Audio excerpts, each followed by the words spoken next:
Here I have Mercedes-Benz GLB, and let me show you how to enable contact upload for online recognition. So at the very beginning, let's start by using the home screen, then let's swipe to the left a few times until you see settings. Let's choose settings.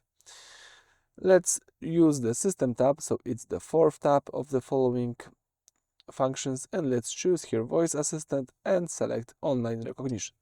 As you can see, you can enable here contact upload for online recognition. Let's use the switcher. And it's really amazing because this allows the system to securely upload your contact list to the cloud. This way, if you say, "Hey, Mercedes called John Doe," it can recognize the name more accurately from the specific list. So that's it for this video. Thank you for watching. Please subscribe to our channel and leave thumbs up.